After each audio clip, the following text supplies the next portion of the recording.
Hi everyone, this is Daniel Crawford here, and this is Bell to Bell, my YouTube show, and once again recording it on my computer, just because it's easier. So let's just go through what happened in the week before now, which would be obviously Monday, January 18th through Friday the 22nd. Alright, so top 5 matches of the week in wrestling. We have Tommaso Ciampa versus Thatcher in their Fight Pit match. Caden Carter and Casey Catanzaro on NXT versus Mercedes Martinez and Toni Storm. Layla Hirsch versus Penelope Ford on AEW. And AJ Styles versus Ricochet on Raw. And Asuka versus Alexa Bliss on Raw, the main event. So, let me just talk about real quick what makes these matches fit the top 5. Well, first, like I said, this is in no particular order. Ciampa versus Thatcher on NXT was an awesome main event. Thatcher and Ciampa just beat the hell out of each other in it, with Thatcher getting the win in the end, and that was really cool. I thought it was a really good thing for Thatcher, for him to get the win over someone who's established, a former NXT champion in Tommaso Ciampa, and it was just a lot of fun to watch the match. I like these Fight Pit matches, and I like how they made a reference to how it's sort of inspired by the Lions Den match, which we used to see back in the Attitude Era of WWE, and that was itself inspired by the Octagon, because it was brought about with Ken Shamrock in mind back then. Also, Caden Carter and Catanzaro versus Mercedes Martinez and Toni Storm. I wanted to put the other Dusty Classic matches in this, but this was the one for the women's division, and I felt that meant it should get a mention here. They, I don't know, both of these teams really gave it their all. The only thing that sucked about the match was the finish, and that didn't really take points away, in my opinion, too much, because Catanzaro, she was trying to do like a fancy moonsault, or kind of turned into a variation of a senton bomb, but it was cool that her attempted execution, just the end of it was really sloppy. So either way, the match other than that was really good, and I felt it deserved that marker of 10, which I give matches when they pretty much check every box. So Layla Hirsch versus Penelope Ford on AEW. This was the only other match that got a 10 rating for me from Dynamite, was the main event, and that was that triple threat tag team match amongst the Inner Circle. But I didn't think that so much deserved the 10 rating as much as this one did, or at least not the top 5 as much as this one did, because I think Penelope Ford and Layla Hirsch definitely stole the show with their match.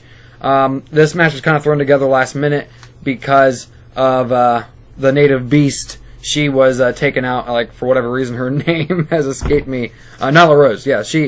Nyla Rose was taken out of commission, I think because she wasn't medically cleared, and Hirsch and Ford had a match instead, because Hirsch was supposed to face Nyla Rose.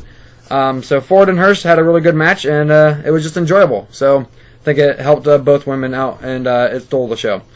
AJ Styles versus Ricochet. This match was just really well put together, and I thought this was almost like a dream match scenario. You want to see people like this go against each other, and I think both of them really helped their cause in this match. And Ricochet, I don't think he's so much buried as a lot of people seem to think he is, and I get why there's those reports in the backstage saying that, but I think Ricochet held up his own and did a really good job there against AJ Styles, another former world champion.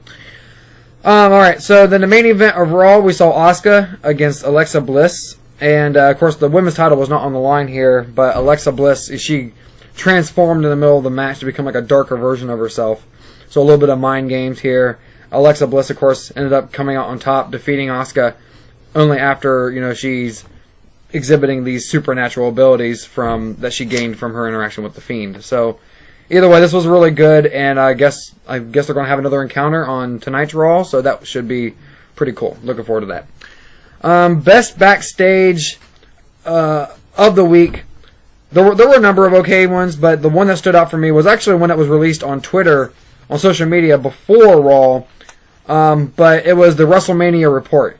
And it's them announcing the next 3 WrestleManias, including this year's. This year's WrestleMania is going to be another 2-day event, April 10th and April 11th. And, moving forward, the next 2 WrestleManias are going to be in different venues across the country. So WWE is already looking forward to having limited attendance, at least, it looks like, in future events, and it looks like they're planning for big venues. So that's going to be pretty cool. And it kind of makes you happy as a wrestling fan that they're trying to plan for having fans back. Hopefully socially distanced, of course, and following all protocols, but that's pretty good. Either way, the WrestleMania report was funny. Triple H and Stephanie McMahon, John Cena, Roman Reigns, and Sasha Banks were all involved in this, and it was a lot of fun. Best show of the week. Let me just go through my ratings for each show. Raw, I gave a 9.83. To AEW, gave 9.55. NXT, 9.87. And SmackDown on 9.72. So each show was fun to watch. But NXT edged out Raw to become the best show of the week, in my opinion. So, and it shows. Like, NXT was just a solid show from start to finish. The best heel moment of the week, I gave a tie to, and they're both from SmackDown. One I want to mention is Sami Zayn and his protest, saying that he was denied, unfairly robbed of his match because he had held the tights for Apollo Crews in the previous week, and then and he was caught in the act, and then Apollo Crews wasn't caught when he did it to Sami Zayn. So it was a fun thing seeing most of the night Sami Zayn sitting at ringside with his little protest signs, handcuffing himself to the entrance ramp, saying that he was not leaving until he got justice. And of course he interfered in the Intercontinental title match, which leads me to believe there's going to be a triple threat match coming. And the other best heel moment, which tied with that, was Roman Reigns again, and him chiding Adam Pearce for backing out of their match. He's mocking Adam Pearce for not being able to do it anymore in the ring. And then him and Paul Heyman conned Adam Pearce into fighting Roman Reigns in the main event, which was all good stuff.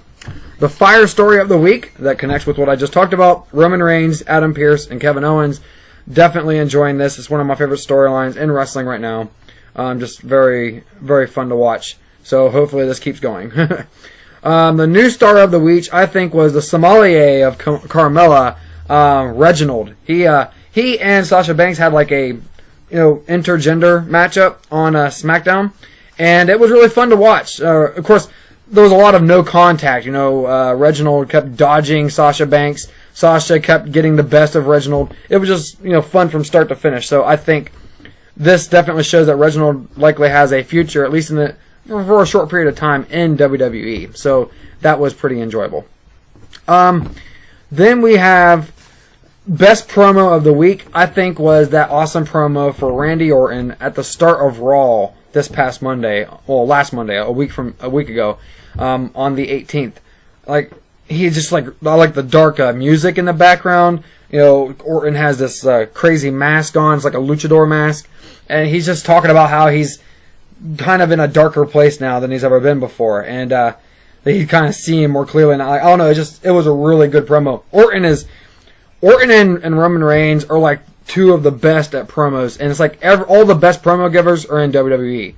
And I know a lot of people like to look towards AEW for some of their promos. But honestly, sometimes their promos are just all over the place. Which kind of leads me to believe that McMahon is right in how he makes them do promos in WWE. Because if they hands them a script, they can perfect it, and it's just in WWE. Like, granted, WWE definitely misses the mark at times. So there's some really stupid, goofy promos out there that WWE has had their performers do. I just watched an old clip of one that Roman Reigns gave back when he was a babyface, which was really stupid. But either way, when it comes to Orton, he's just barely anyone can touch him. And when WWE gets it right, they're the best. Period. And you can thank McMahon for that. So anyway, that was the best promo, Orton in the opening promo of Raw. Just good stuff. Favorite commentary moment of the week, I thought came from the greatest commentator of all time, Jim Ross. It was on Dynamite towards the beginning. John Silver's like all excited because he's about to get an answer from Adam Page about Adam Page joining the Dark Order or not. And John Silver's all hyped up, and he's all like, he's excited to hear this answer. Being excited for what would eventually become a decline from Adam Page to join that Dark Order. And I just loved it how it was like a premature celebration. He said yes, like this. It was all fun. And I'll mention something else here shortly about that segment after I mention this. But the line from Jim Ross that got me was, he said, get him off the sugar.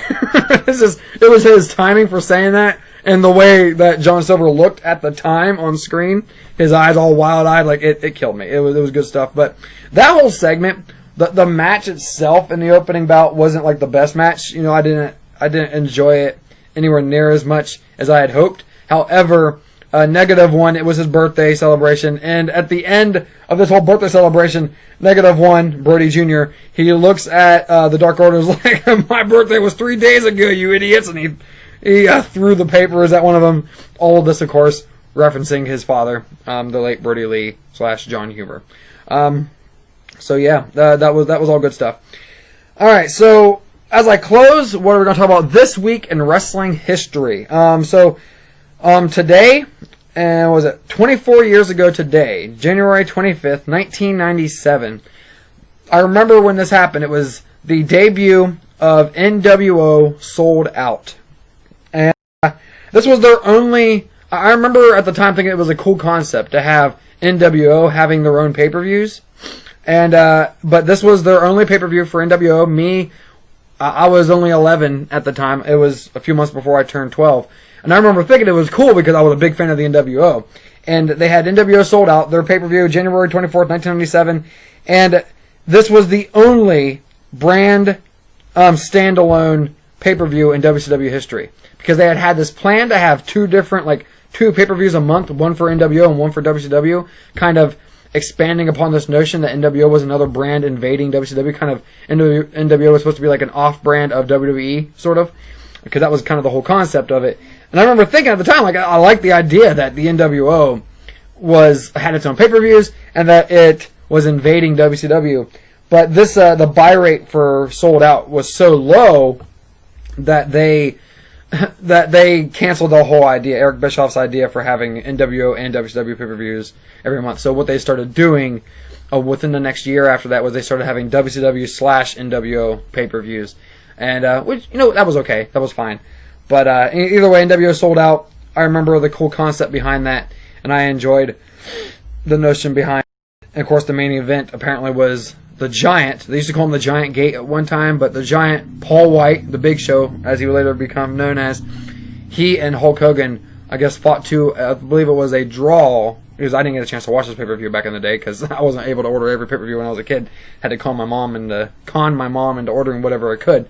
Anyway, when this pay-per-view came out, the Big Show, as we know him now, fought Hulk Hogan apparently to a draw or no contest. So that was in the main event.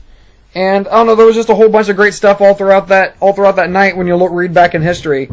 And yeah, unfortunately a failed experiment, but a great year in wrestling followed in 97, where WCW was on top of the world for the whole year. As much as I prefer WWE over that, there were a lot of awesome memories for the NWO and WCW throughout 97, starting obviously with Sold Out. So with that, as I close, I hope you go to my website, danielcrawford.org, to see all my other projects and everything else I'm into, and listen to my podcast that's sort of a cousin to this, which is Wrestling Today Extra Extra. So thank you for watching, and we will catch you next week.